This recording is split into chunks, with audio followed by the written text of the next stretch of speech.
Bien, buenas tardes a todos. Les damos la bienvenida al segundo webinar organizado por el Departamento de Matemática y Estadística y por el Programa de Formación Pedagógica de la Universidad San Sebastián. Vamos a esperar 2 minutos porque se está incorporando bastante participantes, así es que vamos a dar unos minutos y comenzamos con nuestra actividad.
Bien, en honor al tiempo, entonces vamos a dar inicio a nuestra actividad académica.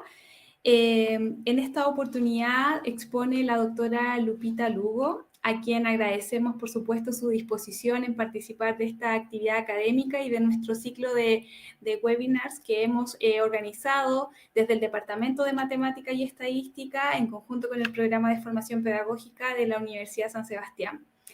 Contarles que la doctora Lugo es ingeniera industrial y de sistemas de la Universidad de Sonora de México. Además, es magíster en ciencias con especialidad en matemática educativa también de la Universidad de Sonora en México y es doctora en educación matemática de la Universidad de los Lagos, Chile. Bueno, esta actividad tiene por propósito ver el intercambio de experiencias y establecer un espacio de discusión en torno a los procesos de enseñanza-aprendizaje de la matemática en distintos niveles educativos. Y les comento que en esta oportunidad el título de la presentación de la profesora Lugo es Razonamiento inferencial de profesores de matemática de enseñanza media, experiencias en contexto de virtualidad generados por la pandemia COVID-19. Les comento también que al finalizar la presentación de la doctora Lugo se podrán realizar las preguntas y comentarios u observaciones que van a tener que ustedes ir mencionando a través del chat. Es decir, que cualquier comentario, observación, pregunta que ustedes tengan, la pueden hacer a través del chat y luego nosotros recogeremos todas esas inquietudes y se las plantearemos a la doctora Lugo para que pueda dar respuesta a cada una de ellas. Así es que, bueno, a continuación dejo con ustedes a la doctora Lugo, quien dará inicio a este webinar. Doctora Lugo, adelante. Muchas gracias. Primeramente, agradecer a los organizadores de este ciclo, de este webinar, en el cual me van a permitir compartir con todos ustedes algunos resultados de nuestras investigaciones sobre el razonamiento inferencial. Como la doctora Jocelyn les comentaba, vamos a hablar, o me voy a centrar principalmente en algunas experiencias que tuvimos durante este año de confinamiento, trabajando con profesores tanto en formación como en ejercicio de diversos países de Latinoamérica. Bien, para iniciar, quiero recurrir a la cita del estadista Wells de 1925, que ya en aquel tiempo señalaba él que el pensamiento estadístico algún día sería tan necesario para la ciudadanía como la capacidad de leer y escribir. Bien, parece ser que ese tiempo nos ha llegado, pues hace más de una década en educación estadística se ha estado trabajando por formar ciudadanos críticos que tengan la capacidad de entender, comprender y desenvolverse en el mundo en el cual vivimos actualmente, tan cambiante, tan lleno de información, en el cual es indispensable que nosotros podamos discriminar entre tanta información que se nos da, la veraz, que nosotros podamos formarnos una opinión y utilizar esta información para tomar decisiones. Acerca de la toma de decisiones y de cómo utilizar la información estadística, bien, la estadística tiene aplicaciones en estudios demográficos, en la economía, en la sociología, la medicina, la biología, los deportes, el control de calidad en la industria, en el seguro, cuánto pagamos por un seguro médico o por un seguro de vida, allí también tiene que ver la estadística. En fin, en una amplia gama de aspectos de nuestra vida y no nada más aspectos científicos, aspectos laborales, sino también en nuestra vida cotidiana. Uno de los ejemplos más clásicos, cuando nosotros tenemos en YouTube algún video que nos agrada, nosotros podemos entrar y ver las estadísticas de cuántas personas lo han visto, cuándo fue trending o cuándo no, cuestiones como estas tan sencillas, o un simple tweet. ¿Cómo es que se hace viral? Bien, detrás de ello hay estadística. Así pues, la estadística está en la vida cotidiana de todos nosotros. Por ejemplo, también los medios de comunicación constantemente nos están bombardeando con datos y más datos. Sobre todo este último año y medio hemos visto demasiadas estadísticas en los noticieros, en los diarios, en las diversas plataformas de información. Nos lo encontramos por todos lados, demasiada información. Sin embargo, comprender este tipo de estudios, tanto los científicos como los que vemos ahora actualmente en la televisión, no es una tarea sencilla. Entonces, debido a esta necesidad de formar ciudadanos estadísticamente competentes, es que desde hace algunos años los currículos, tanto de educación básica como de educación media, de diversos países, no únicamente de Chile, han iniciado la incorporación de tópicos de estadística desde edades tempranas. Y más aún, tópicos de inferencia se han incorporado en las bases curriculares de educación media. En el plan diferenciado científico-humanista podemos encontrar ya algunos aspectos de inferencia con pruebas de hipótesis e intervalos de confianza. Tópicos que anteriormente siempre se habían privilegiado para la universidad. Claro, empezar a trabajar esta clase de tópicos en la educación media supone grandes retos. Antes de continuar con estos retos y hablarles de las dificultades, me gustaría que ustedes comentaran por el chat qué es la inferencia estadística. Ustedes dan clases de inferencia, llevaron clases de inferencia en su formación. ¿Cuáles son las nociones o a qué les evoca cuando hablan o cuando escuchan hablar de inferencia estadística? Yo por acá en la lámina, tú me dices, Jocelyn, si las participaciones que tengamos, por favor. Por lo pronto yo acá en la lámina para hablar de inferencia dije, bien, ¿qué me evoca a mí o qué son las cuestiones que yo pienso cuando me refiero a la inferencia? Bien, por acá tengo una bola grande con muchas personas y después una pequeña. Bien, entonces extraer una muestra de una amplia población. Para lo cual tenemos que tener técnicas de muestreo, porque no puedo ir a hacer una encuesta que sea válida y simplemente salir a la calle y preguntar así a quien yo quiera. Entonces, hay diversas técnicas que nos dicen cómo es el muestreo, a qué se enfoca. Entonces, pero eso depende, por supuesto, del tipo de estudio que nosotros querramos realizar.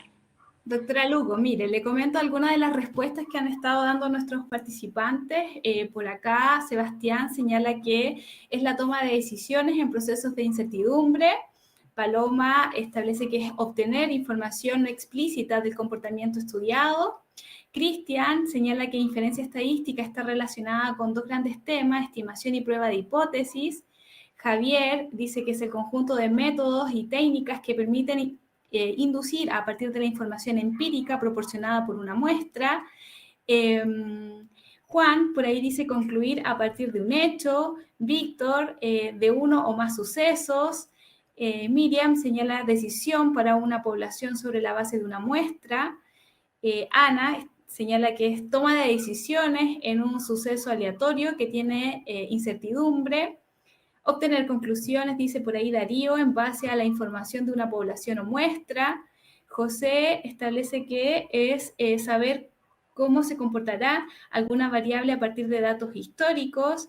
Guadalupe establece que es la inferencia, es deducir algo o concluir sobre algo que se observa. Esos son algunos de los comentarios respecto a la pregunta que has planteado. Muchísimas gracias. Me encantan las respuestas, salieron cuestiones bien interesantes. Por ejemplo, la incertidumbre. Cuando nosotros hablamos en inferencia, debemos tener siempre presente esa omnipresencia de la incertidumbre, aun cuando hemos aplicado una prueba, aun cuando ya hemos tomado la decisión basándonos en esta metodología de inferencia, esa incertidumbre siempre va a estar presente. La relación de una muestra y de una población también es algo básico en inferencia, así como la relación a veces no tan conocida de un estadístico y de un parámetro que guarda relación con esta otra de muestra población. Deducir algo, tomar decisiones a partir de la muestra, pero tomar decisiones no sobre la muestra, sino tomar decisiones acerca de cómo es la población. Es decir, estos estadísticos o estimadores ya no únicamente nos sirven para describir a esa pequeña muestra, ese grupo de personas o grupo de cosas que nosotros estamos analizando, sino cómo estos nos van a permitir tomar decisiones o realizar estimaciones sobre la población en general de estudio. Muy bien, vamos a continuar entonces. Yo traigo por aquí dos citas de inferencia estadística que me gustan bastante porque recogen algunas de estas cuestiones. Por ejemplo, David Moore dice que la inferencia estadística va más allá de los datos disponibles para esbozar conclusiones de un universo más amplio, teniendo siempre en cuenta la omnipresencia de la variabilidad y la incertidumbre de las conclusiones. Por su parte, Alan Rosman en el 2008 nos dice que una inferencia, además de la conclusión, debe incluir la evidencia y el razonamiento sobre el cual se realizan. Es decir, para considerarse una inferencia, no únicamente nos es suficiente con decir se rechaza H0 o no se rechaza H0. Necesitamos ese otro complemento. El por qué vas a rechazar o por qué no, en qué te estás basando y cómo es que llegaste a eso, ¿okay? Que eso es a lo que se refiere con la evidencia y el razonamiento. Bueno, como comentaba, hay algunas dificultades que se ha tenido al trabajar inferencia. Estas dificultades las han reportado diversas investigaciones desde hace casi 3 décadas que se ha estado trabajando en educación estadística sobre inferencia. Estos errores y dificultades se han presentado tanto en estudiantes como en profesores. Algunos de ellos, y que quiero rescatar, es con el nivel de significancia, con el error tipo 1 y el error tipo 2, la lógica de las pruebas de hipótesis, el planteamiento de las hipótesis estadísticas, las distribuciones muestrales, la relación estadístico-parámetro. Y bien, para afrontar estos errores y dificultades en educación estadística, se ha propuesto abordar la inferencia estadística desde diversas perspectivas. La primera de ellas corresponde al razonamiento inferencial informal. Este busca integrar y dar sentido a las ideas estadísticas y además generar un acercamiento temprano a la inferencia estadística.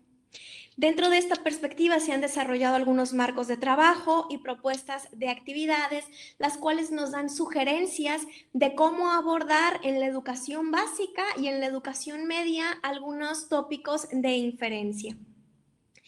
Por otra parte, tenemos el razonamiento inferencial formal, que se ha venido desarrollando también en los últimos años, donde se realizan investigaciones en torno a ciertas nociones que se han considerado especialmente problemáticas, como el valor P, el nivel de significancia y la validación de la inferencia, que a veces concluimos los temas de inferencia al ver pruebas de hipótesis o intervalos de confianza, concluimos el problema con un se acepta o no se acepta en términos del problema y hasta ahí llega.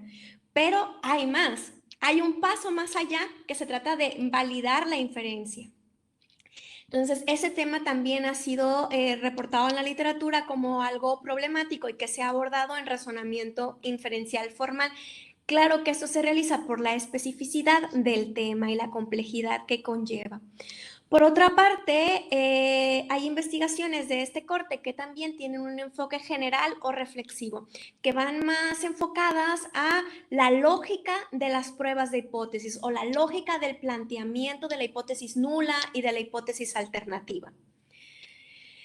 Sin embargo, se habían estado trabajando como dos islas y en los últimos años se ha propuesto trazar un puente o cómo podríamos aprovechar este razonamiento inferencial informal que se ha venido promoviendo y trasladarlo o vincularlo al razonamiento inferencial formal. Es decir, que no haya un corte entre estos dos, dado que es el razonamiento inferencial, al final de cuentas, lo que nos interesa. ¿Cómo aprovechamos este razonamiento inferencial informal para formar el razonamiento inferencial formal? Entonces, este es el tema principal que nos compete en este momento y sobre el cual estamos realizando investigaciones. Por otra parte, el año pasado, en marzo, un gran desafío nos tocó a la puerta, que es la enseñanza en línea. 1.500 millones de alumnos alrededor del mundo y sus profesores tuvieron que dejar las aulas tradicionales según datos de la UNESCO. Esto corresponde al 82% de los estudiantes del mundo. Y bien, ¿qué hubo que hacer? Entonces, los gobiernos de diversos países, y en este caso me voy a referir más a los países latinoamericanos, que es los que hemos estado indagando, han propuesto diversos programas. Aprendo en casa, aprendo en línea y aprendo digital, en su mayoría es como se han denominado en nuestros países. Los que no tenían acceso a internet o que la comunicación es un poco más inaccesible, se han formado cuadernillos dentro de estos programas que se les han hecho llegar a los estudiantes. Por otra parte, también se han dispuesto clases por televisión, teniendo bloques en la mañana y bloques en la tarde dedicados a diversos niveles educativos. Dentro de las modalidades de quienes sí les es posible tomar clases en línea, tenemos en su mayoría que se han estado dando por plataformas como Google Classroom o plataformas que previamente habían adquirido universidades o instituciones educativas como plataformas tipo Moodle. Claro, esto únicamente nos funciona si estamos hablando de enseñanza asincrónica, pero ¿qué pasa con la interacción sincrónica? Bien, en esto se han estado utilizando otras plataformas como Zoom, Google Meet, Teams, incluso Skype y diversos medios para esta interacción. Desde el 2000, la NCTM nos decía que la tecnología era una herramienta primordial para el aprendizaje matemático en el siglo XXI. Sin embargo, en aquel momento no lo estábamos viendo como para la interacción o para el enlace virtual. Lo veíamos como una herramienta de aprendizaje. Entonces, ahora hay un nuevo escenario donde tenemos herramientas que no únicamente se utilizan para el aprendizaje, sino que son necesarias para generar el vínculo, para generar la interacción en el aula. En este caso, en el aula virtual. Bien, para la experiencia que yo les quiero comentar el día de hoy, me voy a basar en unos problemas sobre el estadístico chi cuadrado, así que me parece pertinente hablarles un poco qué es el estadístico chi cuadrado, dar un poco de referencias al respecto. Bien, este estadístico se utiliza con pruebas no paramétricas. También comentarles que fue fundamental en la construcción de una metodología de las pruebas de hipótesis. Este estadístico emerge en 1900 o sus primeros... la primera aproximación que hay a este estadístico como tal emerge en 1900 y es la primera vez también que se utiliza en el sentido de una prueba de hipótesis. Aunque en aquel momento no era una prueba de hipótesis y dista un poco de lo que conocemos hoy en día, pero es como la primera aproximación a esta metodología que tenemos de inferencia. Actualmente, este estadístico es bastante utilizado en áreas como la medicina, la psicología, genética, acuicultura, biología, análisis financiero, econometría, etc. Sin embargo, realizar inferencias basadas en pruebas de hipótesis con el estadístico chi cuadrada tampoco es una tarea sencilla, ya que requiere no únicamente una amplia comprensión de este estadístico, sino también de las nociones que se encuentran relacionadas con él. Nociones como el nivel de significancia, como el valor P, las distribuciones, entre otros. Y algunas dificultades que se han reportado en torno a la inferencia con este estadístico es el planteamiento de las hipótesis estadísticas, el parámetro y el estadístico, los grados de libertad, el valor P y el valor crítico, así como la interpretación del resultado en el contexto. Es decir, no únicamente tenemos que ser capaces de comprender el problema, saber qué es lo que nos pide, cuáles son las herramientas que podemos utilizar para llegar a resolver este problema, sino una vez que lo resolvemos, cómo brindamos esa respuesta en términos del problema. Ese también ha sido un aspecto que se ha reportado como con bastantes dificultades. Claro, estas dificultades son un poco generales porque aunque se han reportado con el estadístico chi cuadrada, bien podrían aplicar para trabajar con el estadístico Z, F o con el t-student. Algunos que sí son más específicos, que son inherentes a este estadístico, tenemos el concepto la concepción de homogeneidad e independencia y la concepción de asociación e independencia. Dentro de las herramientas teórico-metodológicas que utilizamos en nuestra investigación, comentarles que son del enfoque ontosemiótico del conocimiento e instrucción matemáticos. Brevemente voy a hablar de ellos. Bueno, en este enfoque teórico, la noción de práctica matemática cobra un rol fundamental y es entendido como toda actuación o manifestación que realiza una persona para resolver problemas matemáticos, comunicar a otros la solución, validarla y generalizarla a otros contextos y problemas. Este enfoque teórico adquiere una perspectiva global que involucra diversas facetas, como es la faceta interaccional, afectiva, cognitiva, epistémica, ecológica y mediacional. Este enfoque teórico también tiene diversos niveles de análisis. En el primer nivel de análisis, que corresponde a las prácticas, se refiere a las acciones que realizan todos los entes involucrados en los procesos de enseñanza y de aprendizaje.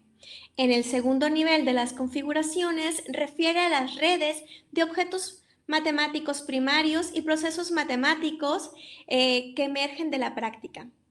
En cuanto a las normas, refiere a aquellas normas que condicionan la actividad matemática y que por supuesto la regulan también.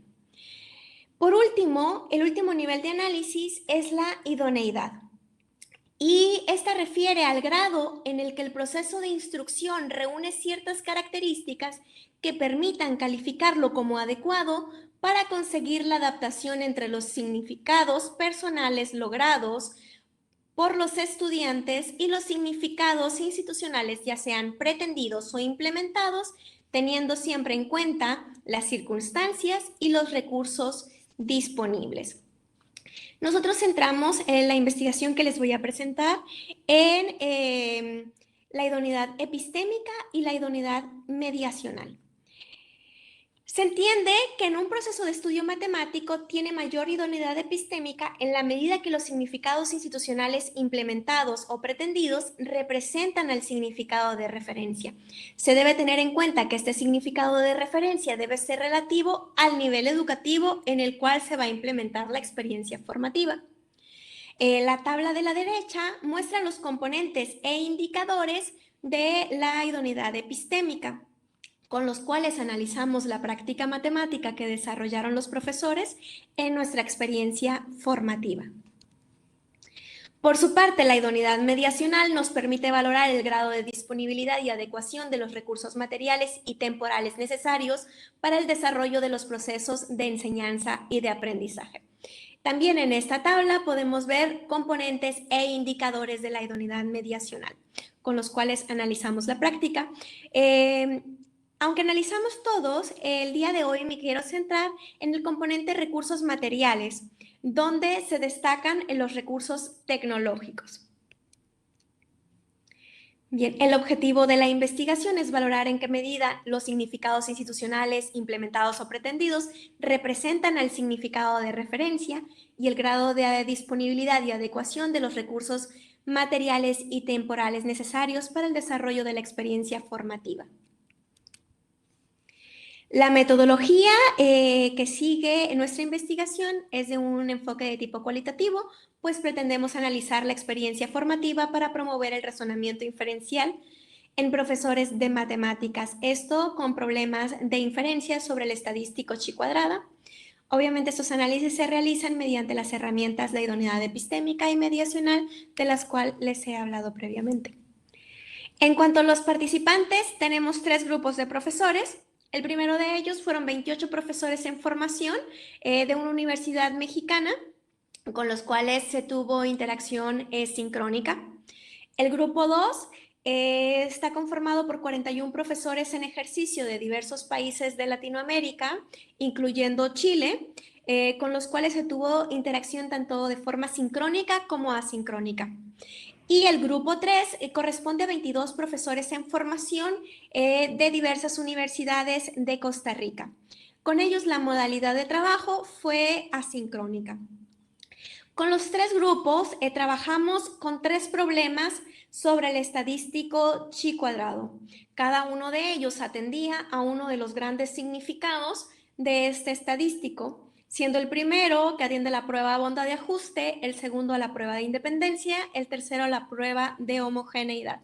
En la última columna de la tabla podemos ver el contexto al cual atiende o en el cual se enmarca cada uno de estos problemas. Algunos criterios que se utilizaron para el diseño de las situaciones problema es que estos admitieran distintas prácticas matemáticas para resolver el problema. ¿Esto qué quiere decir? Que se pudieran resolver con elementos intuitivos, pero también con elementos preformales o con elementos formales. También que admitan representatividad de los significados del estadístico chi cuadrada. Entonces, es por ello que se diseñaron un problema enfocado a cada uno de estos significados. También consideramos aspectos generales como el uso de contextos accesibles e interesantes y uso de diversas representaciones, como lenguaje natural, tablas y figuras.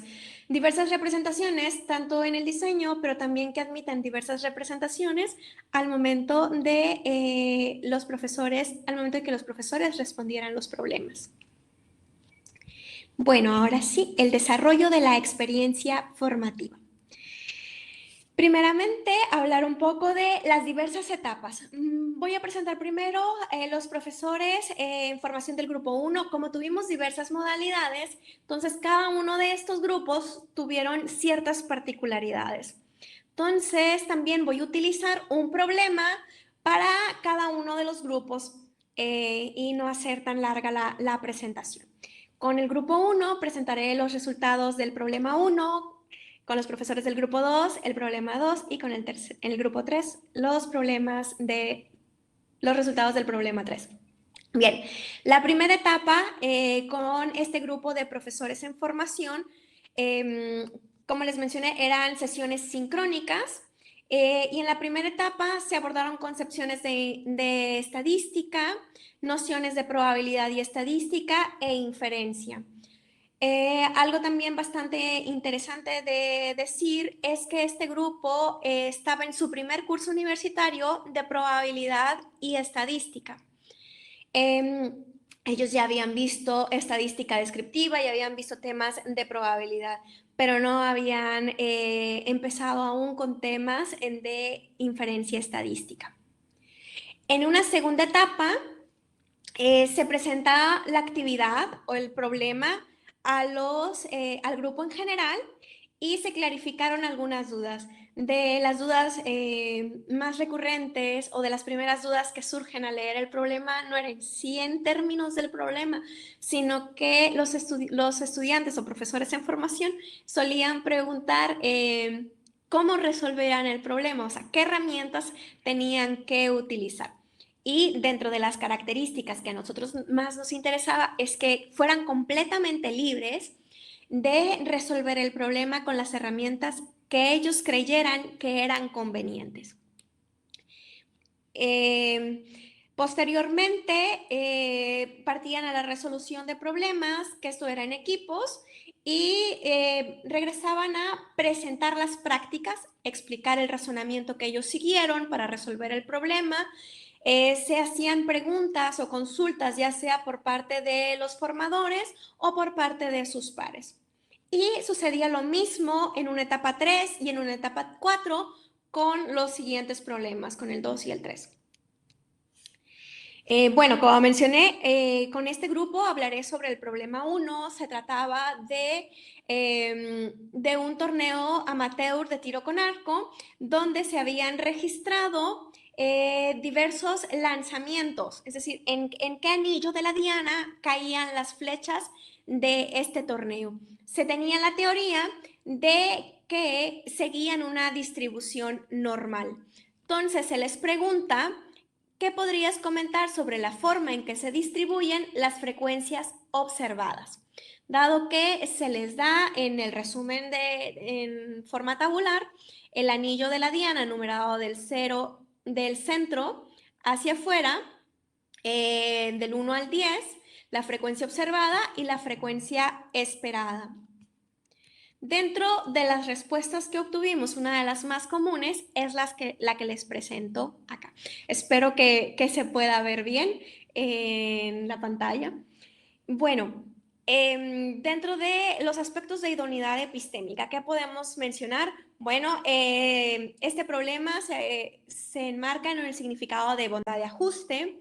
La actividad utiliza un lenguaje apropiado de acuerdo al nivel educativo de los participantes, se utiliza un lenguaje natural, representación tabular e icónica. En las respuestas de los estudiantes, en sus prácticas, podemos observar lenguaje natural, lenguaje simbólico, representación gráfica principalmente. Dentro de las gráficas que realizaron se encuentran de líneas, de barras y de puntos. Tenemos aspectos como gráficas como estas, que son dobles, pero también tuvimos participantes o grupos de participantes que formaron la gráfica para la frecuencia observada y posteriormente la gráfica para la frecuencia esperada, aunque la más común fueron las gráficas dobles. ¿Por qué utilizaron principalmente gráficas? Fue algo que nos llamó bastante la atención y ellos decían que es que les permitía visualizar mejor cómo era la forma de las distribuciones de frecuencias. Es decir, se estaban fijando en la forma. Y aspecto que resulta bastante congruente con sus argumentos, pues recurrieron principalmente a la forma que tenían los gráficos. Ellos decían que tenía una forma parecida a una campana, es decir, con lo que asociaban la distribución normal. También otro aspecto bastante recurrente en sus prácticas fue señalar una aparente mayor dispersión de los datos observados, lo que los hacía dudar si las frecuencias observadas realmente seguían una distribución normal. También otro aspecto es que se relacionan los objetos matemáticos entre sí, por ejemplo, definiciones como de frecuencia observada y esperada con distribución de frecuencias, y la dispersión y proposiciones como la distribución normal. Algunas dificultades que presentaron los profesores en formación fue calcular medidas estadísticas como la media y la desviación estándar. ¿Por qué dificultades? Bueno, resulta que los datos que se les estaban presentando corresponden a variables categóricas y obtuvieron medidas de tendencia central, como es la media, bueno, y medidas de dispersión también, como es la desviación estándar, los cuales no son compatibles con este tipo de datos. Otro aspecto con el que tuvieron dificultad es confundir los diversos valores que puede tomar la variable, es decir, anillo 1, 2, 3, 4 hasta el 10, con el tamaño de la muestra. Bien, entonces aquí vemos algunas dificultades que tienen desde los fundamentos de la estadística. Otro aspecto a mencionar dentro de la idoneidad mediacional, bueno, la resolución de problemas no se dio en la sala general, sino que se formaron 6 equipos de 4 y de 5 integrantes. Ellos partieron, la sesión se estaba llevando a cabo en Zoom, y ellos partieron a sesiones, a grupos pequeños, para que pudieran discutir la actividad y plantear diversas estrategias de solución y solucionar el problema. Posteriormente, regresar a la sala, contar por cuál fue su respuesta, contar su práctica, por qué decidieron hacerlo así, etcétera, e iniciar esta discusión e interacción.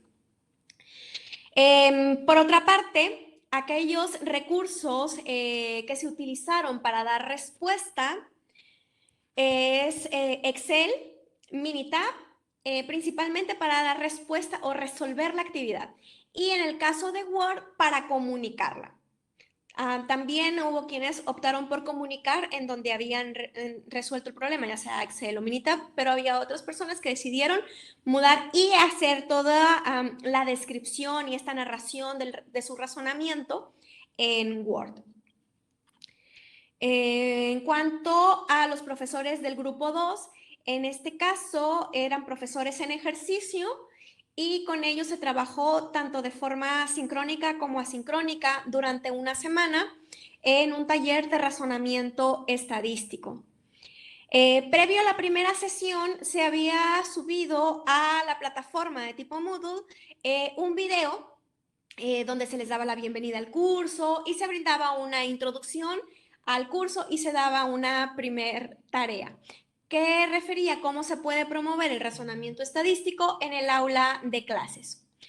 En una segunda etapa que corresponde a la primera sesión sincrónica, también vía Zoom, hablábamos acerca de concepciones de la estadística, nociones claves de probabilidad y estadística, inferencia, sus experiencias que han tenido dando cursos en educación media, cómo han trabajado aspectos de estadística e inferencia estadística. En una tercera etapa se trata de resolver la actividad. La modalidad fue bastante similar que con el grupo 1. Lo mismo sucede con la actividad 2 y 3. Posteriormente, en una última etapa, rescatamos presentar y comentar no únicamente las prácticas de los profesores en ejercicio, sino los formadores preparamos una serie de prácticas que admiten elementos intuitivos, elementos preformales y elementos formales, es decir, tenían diversos grados de formalidad las prácticas que se les presentaron. Y partimos a hacer una identificación de los rasgos de razonamiento inferencial observados tanto en las prácticas de los profesores en ejercicio como de las prácticas que los formadores les habíamos presentado. ¿Esto con qué finalidad? Con la finalidad de presentar o de construir entre todos niveles de razonamiento inferencial. Es decir, qué aspectos podrían marcar cuestiones intuitivas, cuestiones preformales y cuestiones formales. El problema 2 trata de una muestra que se recabó durante una epidemia de viruela en un pueblo en Inglaterra. Y se les pregunta si existe alguna relación entre la presencia de la cicatriz por vacuna y recuperarse de la viruela. Una de las prácticas recurrentes, aparte de realizar gráficos y obtener porcentajes, fue el cálculo de la probabilidad condicional, que fue bastante interesante. Dentro de la idoneidad epistémica podemos señalar que este problema se enmarca en un significado de independencia. En la actividad se utiliza un lenguaje apropiado para el nivel educativo de los participantes, dado que el problema se presenta en lenguaje natural y con una representación tabular. Las respuestas de los profesores en ejercicio se dan en un lenguaje natural, lenguaje simbólico y en representaciones gráficas. Y diagramas de árbol, por ejemplo, también. Se realizaron gráficos de pastel, diagramas de árbol y recurrieron también a la probabilidad condicional. Principalmente en esos aspectos se centraron las respuestas. Los argumentos, los profesores recurrieron principalmente a la probabilidad condicional, a los porcentajes y a lo que ellos visualizaban en los gráficos para poder decir si consideraban que tener una cicatriz por vacuna sí incidía en recuperarse. Relacionan objetos matemáticos tales como las definiciones de muestra, asociación, variable y las propiedades de probabilidad condicional y la distribución condicional. Algunas dificultades que presentaron al resolver este problema fue plantear la hipótesis nula y alternativa. Lamentablemente no fue posible observar en las prácticas de los profesores en ejercicio el planteamiento de las hipótesis, ya sea únicamente la nula o ambas hipótesis, ni en lenguaje simbólico o en lenguaje natural. Dentro de los aspectos de la idoneidad mediacional, en este caso también se decidió que los problemas se resolvieran en pequeños grupos. Sin embargo, por el número de participantes, en este caso los grupos fueron un poco más grandes. ¿Por qué no hacerlos del mismo tamaño que el grupo anterior? La idea es que pudiéramos tener tiempo de escuchar las prácticas de todos los equipos que estaban participando. Así pues, se toma la decisión de que estos grupos sean un poco más grandes. Otros recursos que se utilizaron es la plataforma, donde se subió un primer video, pero también donde se abrieron foros para la discusión y para la interacción y reflexión previo a la sesión, es decir, cómo promover el razonamiento estadístico, que es aspecto un poco general, pero posterior a las sesiones de resolución de problemas, hablábamos sobre las estrategias que ellos habían seguido para resolver los problemas y aspectos que habían quedado aún pendientes de las sesiones sincrónicas. Es decir, se continuaba con la discusión que se estaba llevando a cabo y se seguía en el foro. ¿Qué utilizaron o qué recursos utilizaron principalmente para responder los problemas y comunicarlos? Principalmente se utilizó Excel y Word. El último grupo, que corresponde a profesores en formación y que con ellos únicamente se trabajó de forma asincrónica, eso también se llevó a cabo durante un taller de razonamiento estadístico y los recursos con los que se contaban era únicamente este tipo de plataforma. Así que se recurre a generar videos y abrir foros para la discusión e interacción. En una primera etapa se suben los videos a la plataforma donde se hace una introducción, de nuevo se introducen con concepciones de estadística, de probabilidad estadística, aspectos de inferencia, la importancia del razonamiento y se les presentan las actividades y qué es lo que se plantea hacer. En este caso, se resuelven las actividades individualmente también por la misma modalidad que se seguía en el taller. En una segunda etapa, una vez que los profesores en formación han dado respuesta a los problemas y las han enviado, se procedía a el video 2, en el cual se les mostraban diversas prácticas que se podían llevar a cabo con diversos elementos, de nuevo, intuitivos, preformales y formales. También se activaba el foro para la discusión, para las dudas que tenían sobre la resolución de sus actividades, de sus problemas. Y en un tercer video, lo que se hacía era presentar la construcción de los niveles a partir de las respuestas que han dado y de lo que nosotros les hemos mostrado como posibles respuestas. Finalmente, se cerraba el video con una reflexión sobre la importancia de promover este tipo de razonamiento. El problema 3 trata de una encuesta que realiza el CDC en el 2017 sobre género y el cáncer de pulmón. Una de las prácticas se las presenta aquí. Esta ya tiene un poco más grado de formalidad que las anteriores que les he presentado. Dentro de la idoneidad epistémica, el significado al que atiende es el de homogeneidad y se utiliza un lenguaje natural, simbólico, representaciones tabulares y gráficas. ¿Qué cuestiones realizan los estudiantes? Hacen gráficos de barras dobles, líneas dobles, obtienen porcentajes, también obtienen la distribución condicional por filas y utilizaron la prueba de homogeneidad con el estadístico chi cuadrada. Es decir, logran atender a que se trata de una prueba de hipótesis e identifican el estadístico. Dentro de los argumentos más usuales se utilizaron las diferencias de los porcentajes entre los grupos por categoría de raza. En las diferencias se observaron tanto en los gráficos como en las probabilidades condicionales y en el criterio del valor crítico para la toma de decisión. Relacionan objetos matemáticos entre sí, por ejemplo, las definiciones, muestra, variables, categorías, frecuencia observada, esperada y las hipótesis. Dentro de las proposiciones tenemos probabilidad condicional y el estadístico chi cuadrada. Algunas dificultades, destacamos comprender erróneamente el criterio de decisión del valor P. Además de que en los 3 problemas no se observa utilizar el factor de corrección de continuidad.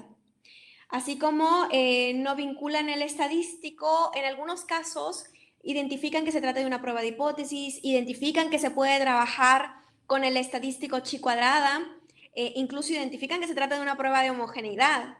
Sin embargo, no identifican esta relación entre el estadístico y la distribución. Es decir, terminaban calculando el estadístico, pero no sabían cómo seguir. ¿Ahora qué? O sea, ¿cómo obtengo esa probabilidad? ¿Cómo obtengo el valor P? Hasta ahí es a donde llegaban. Incluso hacían a veces el planteamiento de las hipótesis, pero en este punto. Algunos otros, como el que les muestro acá, se le da completa solución al problema hasta el rechazar o no rechazar la hipótesis y devolverlo en el contexto del problema. Dentro de la idoneidad mediacional, como mencioné, con ello se trabaja 100% asincrónico, por lo cual también para la interacción recurrimos no únicamente a la plataforma, los videos, los foros, sino que en diversos momentos también fue preciso la comunicación vía correo electrónico. Algunos recursos que utilizaron para resolver los problemas son Excel, R, algunas calculadoras de probabilidad online, calculadoras clásicas, y también para presentar los problemas, sus respuestas a los problemas, utilizaron tabletas electrónicas, documentos en PDF, documentos en Word, los mismos documentos de R o capturas de esos documentos y de Excel. Bien, como mencionaba, una vez que los profesores en formación y en ejercicio presentaban sus prácticas, habían dado respuesta a los problemas, presentaban las prácticas, las discutíamos, hacíamos énfasis en algunos aspectos o centrábamos la discusión en cuestiones bastante interesantes que ellos obtenían, como el tipo de variable, por qué es la importancia, cómo notaron que se trataba de una prueba con el estadístico T, o por qué utilizar la probabilidad condicional, por qué ciertos tipos de gráficos y otros no, por qué el uso de ciertas medidas de tendencia central o de dispersión y si realmente son apropiados utilizarlos en este tipo de pruebas o con este tipo de datos, etcétera. Procedimos a realizar entre todos, es decir, construir los niveles de razonamiento inferencial. En el nivel 1 se destacan aquellos elementos que eran intuitivos, es decir, donde están aquellos realizar gráficos, obtener porcentajes, esas cuestiones están en esta parte, así como la probabilidad condicional, una versión intuitiva de lo que consideran asociación más en términos de una relación, pero no hay mayor precisión, a visualización de los datos, no únicamente a partir de los gráficos, sino también surgió la visualización de los datos a partir de cómo estaban presentados en las tablas. Y algo bastante interesante y que fue transversal en los 4 niveles y en la mayoría de las respuestas que nos presentaron los profesores es esta respuesta en términos del contexto, que esto es bastante positivo y bastante valorado. En un segundo y tercer nivel se encuentran aspectos tanto intuitivos como formales, así que en este se les denomina preformales. Hay algunos rasgos que marcan cierta informalidad todavía en estos criterios o en estas directrices que ellos destacan. En el segundo nivel destacamos, por ejemplo, el reconocer el tipo de variable con el que se está trabajando, si son una o son dos variables, si se tienen atributos de dichas variables. El reconocimiento del estadístico chi cuadrada, el poder plantear la hipótesis nula en lenguaje natural, el uso que se le daba a la probabilidad. En un nivel 3 se encuentra el estadístico chi cuadrada con corrección de continuidad, es decir, cuándo se utiliza la corrección de continuidad y cuándo no. Pero más allá de identificar únicamente cuándo, se encuentra el por qué es necesario, que esto tiene que ver con la distribución, que es una aproximación. Está la distribución chi cuadrada. Por otra parte, tenemos también, surgió dentro de las respuestas de los profesores una noción intuitiva de lo que es significancia. En el nivel 3 se presenta también el planteamiento de las hipótesis, tanto nula como alternativa, en lenguaje natural, el estadístico teórico, alguna regla intuitiva que va enfocada o va acercando a estas reglas para la toma de decisión que se encuentran en el nivel 4. Las directrices que los profesores ubican en un nivel 4 tienen que ver con un razonamiento inferencial formal, puesto que estas directrices pertenecen a una metodología de la prueba de hipótesis, donde ellos destacan el planteamiento de las hipótesis estadísticas, la prueba con el rigor matemático, el valor P, el nivel de significancia, el nivel de confianza, las reglas para la toma de decisión tanto de valor crítico como del valor P, los tipos de error, la potencia de la prueba, que fue un aspecto que en las prácticas de los profesores no surge ni el cálculo del error, ya sea error tipo 1 o error tipo 2, y la potencia de la prueba. Sin embargo, en las prácticas que se les presentaron como posibilidades y dentro de las cuales destacamos la importancia de no únicamente llegar hasta hasta no rechazar o rechazar la hipótesis nula, sino ir un poquito más allá. Se entiende, por supuesto, por la complejidad que esto implica. Que de hecho, precisamente la complejidad fue algo que los profesores dejaron plasmados como un aspecto bastante importante en el nivel 4. Lo describieron como complejidad del análisis bajo la metodología de inferencia estadística. Bien, para no hacer más larga la charla e ir cerrando y dejar tiempo, por supuesto, a sus preguntas, comentarios y observaciones, voy a abordar algunas reflexiones finales. Sobre los significados, podemos comentar que cada una de las actividades estaba enfocada a uno de los significados de referencia del estadístico chi cuadrada. Entonces, sea prueba de bondad de ajuste, de independencia y de homogeneidad. Las prácticas, las actividades, de la experiencia formativa se encuentran en contextos cercanos, es decir, que son de fácil acceso tanto para los profesores en ejercicio como para los profesores en formación. Se utilizan distintos lenguajes, tanto para la presentación de las actividades de los problemas como para en las respuestas que nos dan los profesores. También se utilizaron definiciones, proposiciones y procedimientos en distintos grados de formalidad. Lo cual intenté dejar un poquito también que se plasmara en el tipo de respuestas que les fui mostrando. Incluían un mayor grado de formalidad. Bien, continuando con los aspectos de la idoneidad epistémica, tenemos también que se identifican algunos errores y dificultades, como lo mencioné, el cálculo de medidas estadísticas incongruentes con el tipo de variable que se está trabajando, el no planteamiento de las hipótesis, no reconocen la hipótesis que se encuentra implícita en el problema, no la plantean ni en lenguaje natural o en lenguaje simbólico. Además, la dificultad para comprender el valor crítico, comprender el criterio de decisión con el valor P.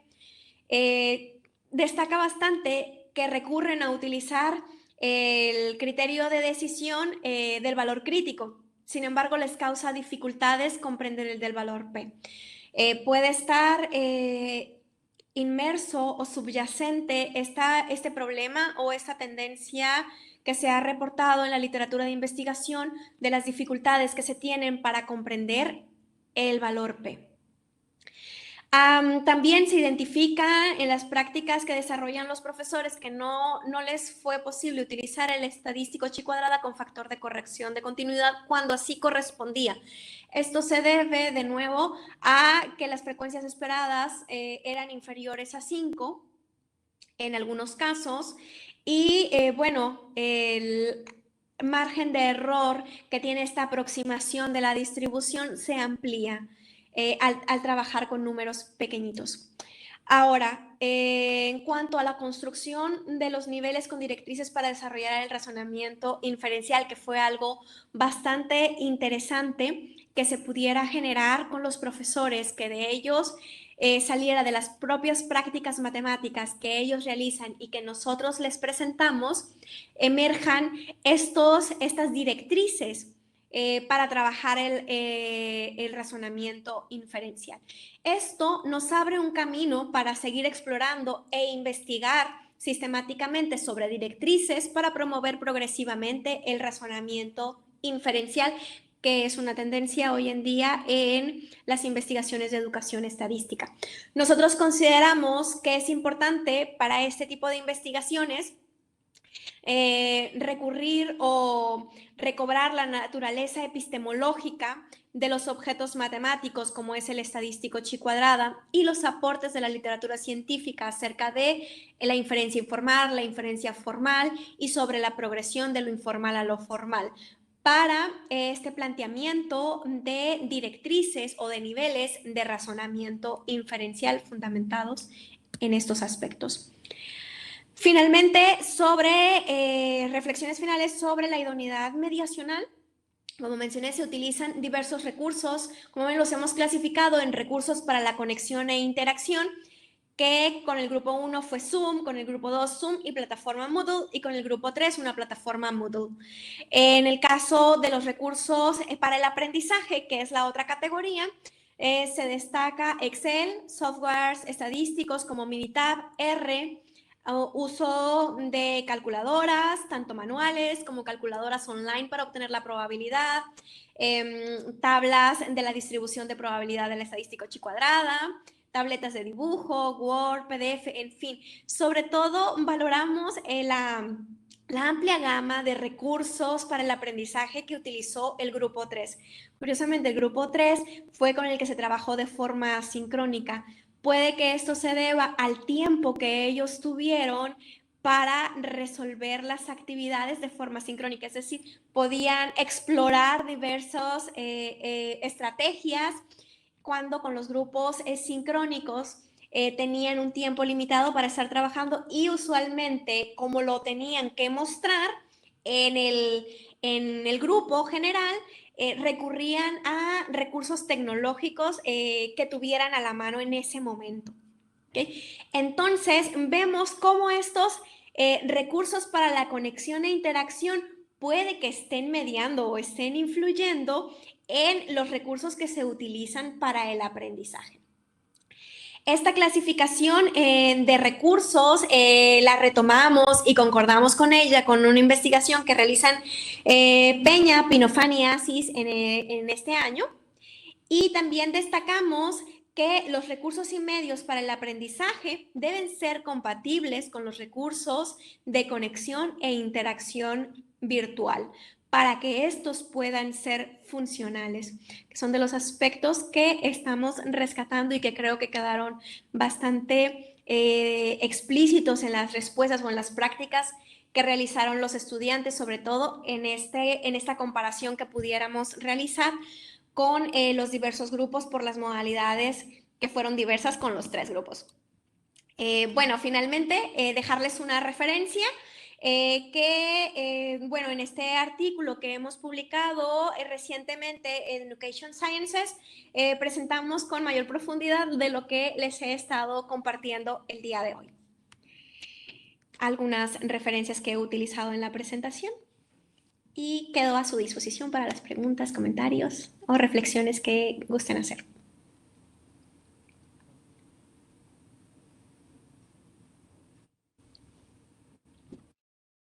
Acá hay algunos comentarios de nuestros participantes. Bueno, muy interesante exposición, señala Silvia del Carmen. Por acá Sebastián hace la pregunta, ¿hay algún libro o revista de educación estadística que puedas recomendar?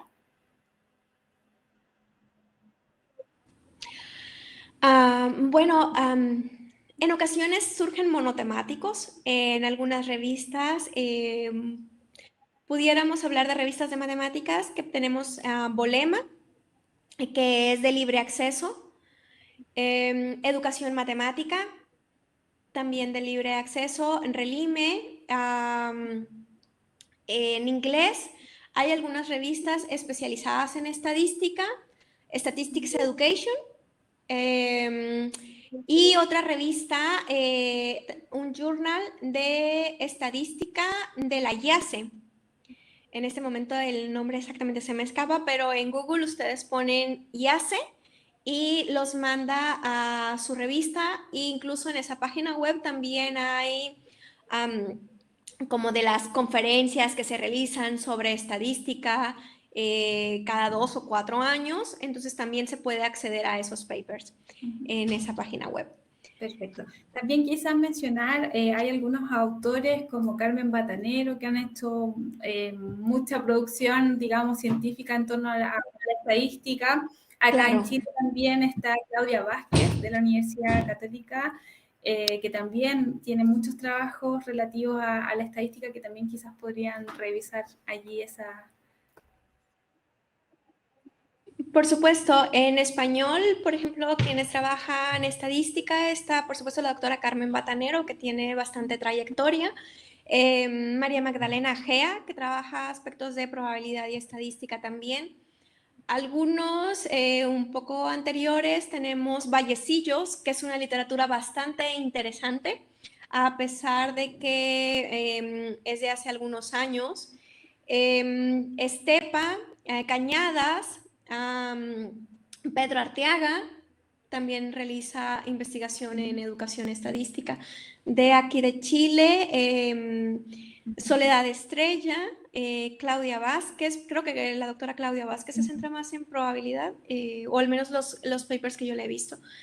También hay algunos estudiantes, está Jocelyn Payauta, ella es estudiante de doctorado y está con el grupo de la Universidad de Granada, de la doctora Carmen y la doctora Gea, y ella también ha estado publicando aspectos de probabilidad y estadística en español. Algunos en inglés. Podríamos hablar de Macar, Benesby, Sifler, Fankush, Alan Rosman, que de hecho tiene una página web bastante interesante que pudiéramos utilizar en nuestras clases, donde ya se han desarrollado applets, tanto para las pruebas, los intervalos de confianza, pero también para aspectos un poco más intuitivos o para irnos aproximando como a ver aspectos de las distribuciones muestrales, el remuestreo, todo ese tipo de cuestiones también. Así que es una página web bastante interesante de observar y adecuarnos, que ahorita que estamos en la virtualidad todavía, son recursos que nos pueden ayudar para llevar a la clase. Sí. Bueno, acá Darío señala, dice, noto que es difícil la comprensión y la aplicación del razonamiento inferencial en profesores. Difícilmente se puede proyectar este conocimiento a estudiantes. Por ahí Víctor Ismael señala que, bueno, dice muchas gracias por la presentación, lo mejor es reforzar el entendimiento del profesor para simplificar el aprendizaje de los alumnos. Por acá José hace una pregunta y dice, ¿se pudo estudiar los años de experiencia de los profesores en ejercicio? ¿Eran grupos homogéneos en términos de años de servicio? ¿Esto influyó en su desempeño?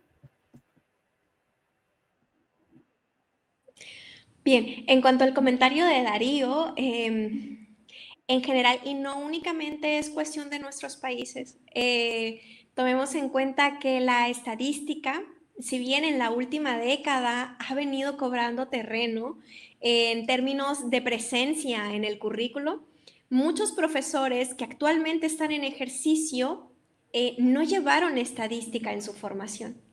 Y ahí es donde es crucial la formación continua, acercar a los profesores experiencias, talleres, donde se pueda promover este tipo de razonamiento, porque es necesario primero acercarlo a ellos para que ellos puedan promoverlo con sus estudiantes. Y bueno, que si es difícil proyectarlo con los estudiantes, depende, porque el profesor tendría que estar involucrado en promover este tipo de razonamiento. Pero de repente también te topas con profesores que se han planteado en cómo hacer su clase un poco más dinámica o cómo, si tienen estas dificultades, cómo acercarlos, que incluso en su práctica ya tienen nociones o están realizando cosas que en la literatura se ha reportado como inferencia informal. Ya hay cuestiones, ya hay semillitas que se están trabajando. Así que bueno, difícil, tal vez al principio, en lo que nos vamos adecuando y en lo que los estudiantes también se adecúan a trabajar en este nuevo formato. En cuanto a la pregunta de José, eran grupos, bueno, recuerden que teníamos dos grupos de profesores en formación, es decir, que eran estudiantes, el primer grupo llevaban apenas su primer curso o estaban llevando su primer curso de probabilidad y estadística. Lo que no mencioné es que el tercer grupo, ellos ya habían culminado todos los cursos de su carrera de profesor de matemáticas de probabilidad y estadística. O sea, ellos ya habían visto todo lo que iban a ver en su formación sobre probabilidad y estadística. Y el grupo de profesores en ejercicio era diverso, eran de años de experiencia diversos y se encontraban impartiendo cursos en educación media. Entonces, que de nuevo es este desafío que nos trajeron los cambios curriculares del 2019. Entonces, es la necesidad de la formación que hay actualmente para los profesores que están en ejercicio.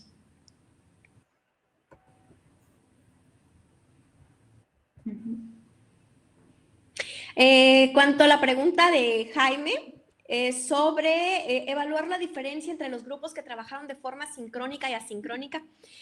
En realidad no era el aspecto principal que nos interesaba, como cuantificar cuántos promovieron, cuántos hicieron ese tipo de gráficos, cuántos... No, lo que nos interesó y lo que sí puedo comentar en cuanto a las prácticas, los aspectos que desarrollaron, las prácticas fueron bastante similares. Es decir, por medio de los videos y de las interacciones que se tuvieron por el chat, que tal vez en cuestión de tiempo fue mayor el tiempo que se le dedicó al grupo asincrónico que a los grupos sincrónicos. Precisamente por la dificultad de a veces no se puede transmitir todo lo que uno espera, o las preguntas, las dudas e inquietudes que tienen los profesores no surgían de inmediato. Entonces, en ese sentido, el tiempo que se les tuvo que dedicar sí fue un poco más grande para la interacción asincrónica.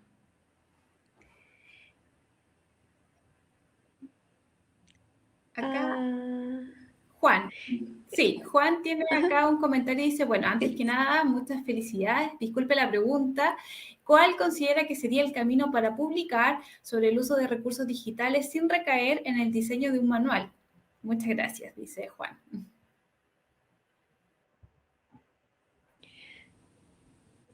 Bueno, nosotros, en nuestro caso, recurrimos a contar la experiencia. O sea, no únicamente es cómo utilizaron Excel o qué herramientas o cómo utilizo R, sino cuál es la experiencia en torno a un problema. Otro aspecto es, nosotros analizamos con la herramienta de idoneidad didáctica y específicamente para los recursos tecnológicos, la idoneidad mediacional. Entonces, destacar estos aspectos que ya nuestro marco teórico que estábamos utilizando nos dice como en qué centrar la atención. Depende de lo que se quiera centrar, creo yo. Definitivamente como contar los pasos no es algo tan idóneo. Así que sería interesante si lo va alternando con qué es lo que los estudiantes o los profesores hacen, cómo usan la herramienta, algunas dificultades que se tienen tanto en el uso de herramientas como en torno al objeto matemático que estemos abordando. Por ejemplo, mencionar que dentro de las dificultades que tuvo algunos participantes del grupo 1 que recurrieron a cierto tipo de medidas estadísticas que no eran apropiadas para el tipo de variable que se estaba promoviendo o con el cual se estaba trabajando, viene de nuevo la herramienta tecnológica. Seguramente ellos tenían acceso a este software estadístico, probablemente lo utilizaron en sus clases, y ellos vaciaron los datos y dijeron, calcula. Este realmente es un problema. Un software, es verdad, nos ayuda, nos aligera los cálculos, pero que no sea una caja negra. Que no sea vaciar y solo calcular. Ahora, un software, uno le tiene que decir qué hacer. Y aunque no corresponde el tipo de variable, el software no lo sabe. Nosotros somos los que tenemos que tener conocimiento de eso. Si es apropiada la herramienta para el tipo de datos con el que estamos trabajando, para lo que nos está pidiendo el problema. Entonces yo creo que aquí sí es un aspecto bastante interesante, que el software no se vuelva una caja negra, que podamos tener conocimiento de qué es lo que está haciendo el software, y cuando nos da la pantalla de salida, que podamos interpretarlo, que no únicamente digamos media igual a 5, desviación estándar igual a 8, tamaño de la muestra igual a... O sea, sí, ¿y qué quiere decir todo eso? Y bueno, después cuando viene el valor P, el valor crítico, etcétera, también es lo mismo. Es ir un poquito más allá al aplasta aquí y aplasta acá y te da esto. O sea, es como, ¿qué hay detrás de esos botones en el software?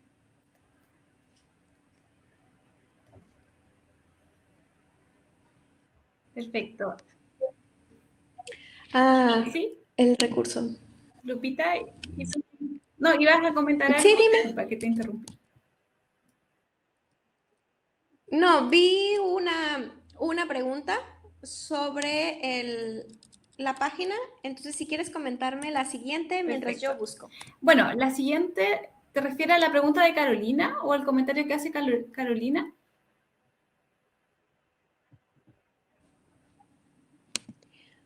Yo vi un Ya, comentario perfecto. de Entonces Carolina, sí. continúo con el comentario de Sergio. Bueno, Sergio señala, nosotros como futuros egresados de profesores de enseñanza media de la USS, tendremos estas herramientas de inferencia en nuestra malla curricular. Bueno, Sergio, me imagino que tú eres uno de nuestros matriculados del programa de formación pedagógica en matemática. Contarte que sin duda nuestro plan de estudios contempla una asignatura de conocimiento pedagógico en el eje de datos y azar, y justamente en esa asignatura es donde se van a revisar algunos contenidos que tienen como propósito potenciar la comprensión de ciertos diversos escenarios pedagógicos en torno a la enseñanza de la estadística. Así es que es allí la asignatura donde sin duda se van a profundizar algunos de estos temas que hoy día Lupita nos ha ido mencionando a lo largo de su presentación. ¿Ya? Bueno, Guadalupe dice muchas felicidades, excelente presentación, considero la riqueza sobre el uso de las tecnologías digitales. ¿Crees que los resultados sobre el razonamiento o prácticas matemáticas de los profesores hubieran sido diferentes si se hubiera realizado de manera presencial?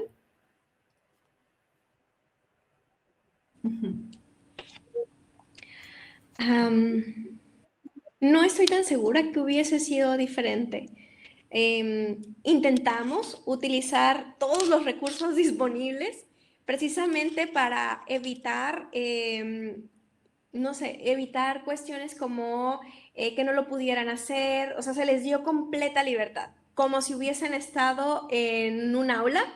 Es tanto, pueden usar lápiz y papel, calculadora, la computadora, lo que sea, con lo que ustedes se sientan más cómodos.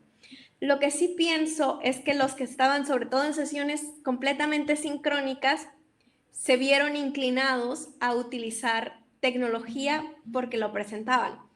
En cambio, los que estaban en la sesión asincrónica igual tenían que enviar un archivo. Entonces, podrían usar herramientas tecnológicas o podían resolverlo a mano. Tal es el caso de la última respuesta que les mostré. Era una respuesta completamente a mano, con los cálculos, asumo, en una calculadora normal. Incluso algunos en sus respuestas decían, utilicé una tabla de la distribución de probabilidad, etc. Entonces, nos queda la duda si realmente hubiese sido. La otra cuestión es que también en los grupos, por lo menos en el grupo 2 de los profesores en ejercicio, teníamos profesores de diversos países. Así que, bueno, en cierto sentido eso pudo enriquecer las discusiones que tenían ellos en los grupos pequeños, donde iban a empezar a resolver el problema. Bien, por acá hay un último comentario. Dice Juan, muchas gracias, muy amable y en espera de la publicación del trabajo. Saludos desde Puebla, México. Bien. Bueno, acá hay muchos también comentarios de agradecimiento, Lupita, así es que, bueno, yo creo que si no hay más comentarios o alguna otra pregunta, quedaríamos hasta acá. Bueno, les queremos agradecer a todos los comentarios, las observaciones, las preguntas. Por supuesto, también queremos agradecer la excelente presentación que ha desarrollado la doctora Lupita Lugo. Muchas gracias, Lupita, por la disposición, el tiempo y, por supuesto, por todo lo que nos has podido comentar a partir de la investigación que ustedes están desarrollando en esta área del razonamiento inferencial de los profesores de matemáticas de enseñanza media. Así es que muchas gracias por tu participación. También les pido a todos los asistentes, por ahí les hemos compartido un link es una breve encuesta, así es que les pedimos si es que pueden ingresar a ese link y contestar esta encuesta respecto a esta jornada académica que hemos desarrollado el día de hoy. Así es que, bueno, acá veo varios comentarios de agradecimiento. Insisto, muchas gracias, doctora Lupita, y muchas gracias a todos los asistentes. Muchísimas gracias a ustedes por la invitación y a todos los asistentes por participar en este ciclo. Bien, ahí en el chat está el link para que puedan ingresar y puedan dar respuesta a esta pequeña encuesta que queda allí disponible. Así que muchas gracias y muy buenas tardes.